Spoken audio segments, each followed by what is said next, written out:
Rotating your tires on a tugboat? What are you talking about? Well, I'm about to take you guys where I thought I'd never take you before.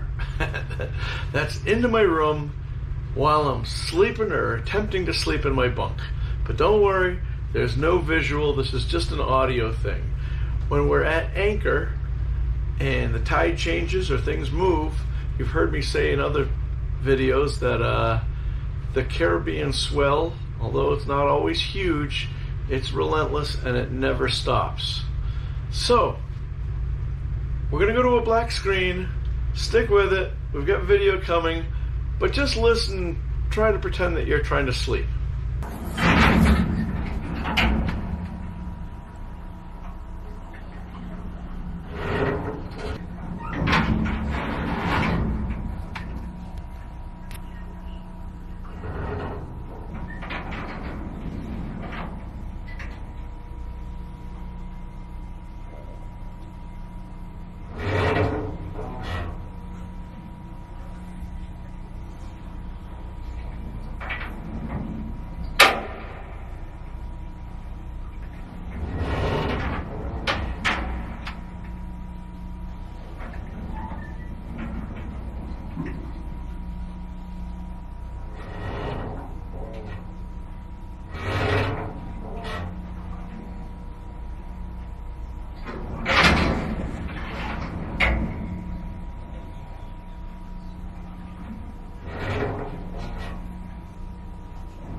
Hello and welcome.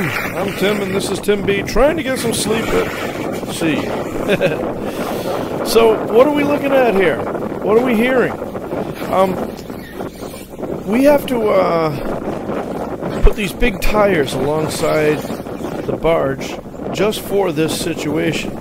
If you notice, the tug that I was doing the bunker work with in New York didn't have these great big tires around there because we didn't really need it that much. Although the phenomenon that's happening right now does happen, 4 times a day, like out in Stapleton Acreage, sometimes over in Bay Ridge, and that's that. When you have a place like New York where there's a lot of tide, everything will be pointed in the direction facing the way the current is. And then when the current goes it stops, sometimes the wind will blow perpendicular to the tide and you'll start getting these, you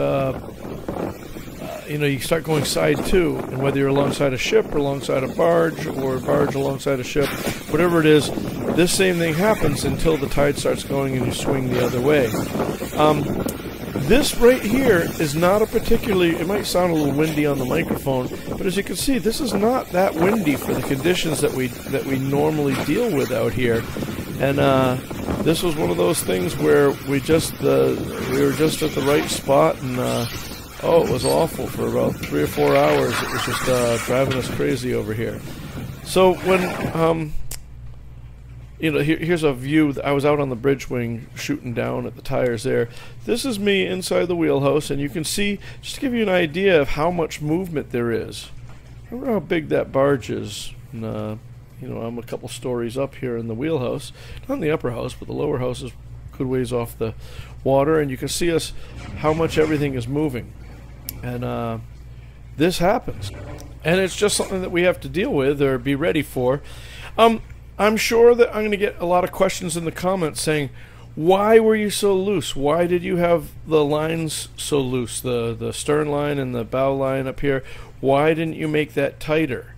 And what sometimes people forget the sizes and the masses that we're talking about. I think our tug, without any fuel or water in it, I think weighs well over 350 tons. And I think the barge, without any fuel in it, weighs something like 1,200 or 1,700 tons or something like that, without any fuel in it at all.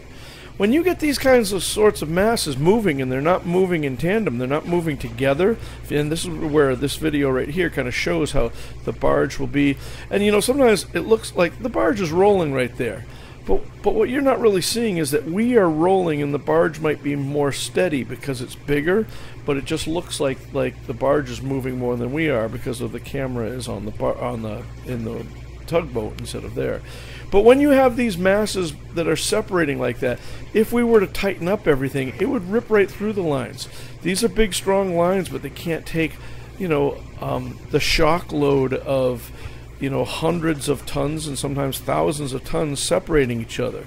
So you have to allow the thing to, you know, you have to put out enough slack so that everything can move without you tearing stuff up.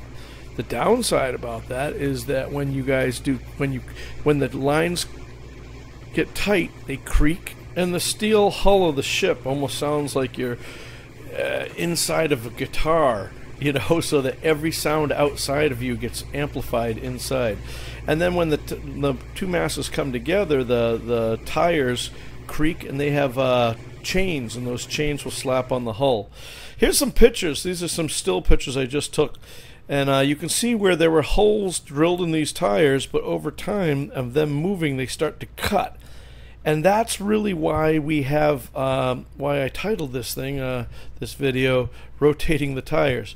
When you go into the shipyard, as we are preparing to do, we get our, we get to write a wish list of things. If they have time, can we get things done?